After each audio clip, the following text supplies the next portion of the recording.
मैं एक ऐसा रामायण सुनाता हूँ जो ना आपने ना आपके दर्शकों ने कभी नहीं सुना हो। आपको मजा आएगा, आई प्रॉमिस यू। तो कुछ ऐसा हुआ होगा कि जब रावण गया होगा ब्रह्मा जी के पास वो वरदान मांगने कि ना मेरे को ये मार पाए ना वो मार पाए, सब बोल दिया। तो ब्रह्मा जी ने बोला तुमने सब बोल दिया, मनुष्य नहीं बोला। तो रावण ने बोला था कि वो तुच्छ मानव मेरा क्या बिगाड़ लेंगे। कॉन्ट्रैक्ट में पहला क्लॉज आ गया बाबा कि रावण को वो मार सकता है जो ऑर्डिनरी हो, एक्स्ट्रा ऑर्डिनरी होगा तो नहीं मार सकता। यही वरदान है। तो अब विष्णु जी को भेजने की तैयारी हुई होगी कि राम बन के जाइए, क्योंकि भगवानों को मालूम है आगे क्या होगा। उनको समझ में आया होगा बहुत गड़बड़ हो गया, हम तो इतना अच्छा आदमी बना के कि वो जो अपने पिता के वचन के लिए अपना राजपाट छोड़ रहा है, वो 7 समंदर पार जाके दूसरे के राज्य पे हमला करेगा, नहीं करेगा। कैसे कराएं?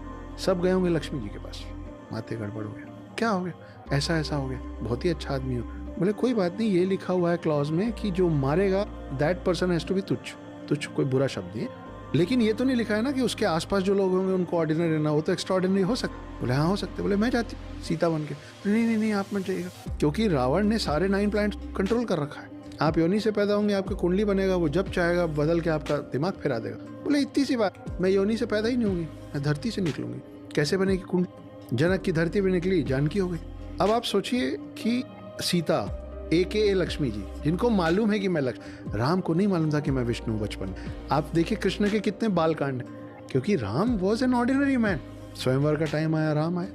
स्वयंवर के बाद वापस पहुंचे, दशरथ ने बोला भाई का था जाओ बनवास।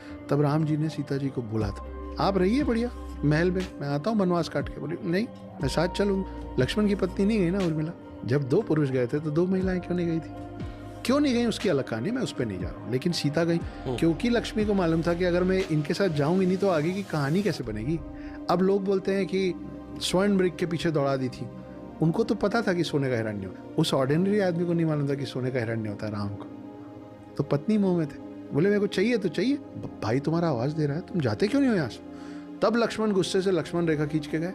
अब नई प्रॉब्लम, सीता बोले जाते जाते लक्ष्मण रेखा खींच। रावण आया ब्राह्मण रूप में, अब रावण उसको क्रॉस नहीं कर पा रहा है। मैं इसको जैसे देखता हूँ ना कि लक्ष्मी जी सोचोगी कि सब मेरे को ही करना पड़ेगा, तू वहीं रुक, तेरे से ना हो पाएगा, मैं ही आती हूँ उस तरह। और हाथ लगाने लग गया तो सीता ने बोला हाथ मत लगा, तेरे पे पुराना श्राप है, 1000 टुकड़े हो जाएंगे तेरे सर के। बिना परमिशन के महिला को हाथ लगा दिया, इसलिए बिना छुए रावण लेके गया। कैसे गई साथ में? क्यों गई? वो जाएंगे नहीं तो राम वहां पे पहुंचेंगे कैसे? अब जाते जाते उनको लगा रही है उन लोग मेरे को कैसे ढूंढेंगे। चीजें गिराना चालू की, अंगूठी गिरा रही है, बिचरा का हनुमान पहुंचे थे ना कि हे माते चलिए मैं आपको ले चलता हूँ। सीता बोली मैं नहीं जाऊंगी, राम ही आएंगे। तो इस पूरा खेल करने का पर्पज ही डिफीट हो जाएगा ना, क्योंकि रावण से युद्ध ही नहीं होगा। उसके बाद राम आए और रावण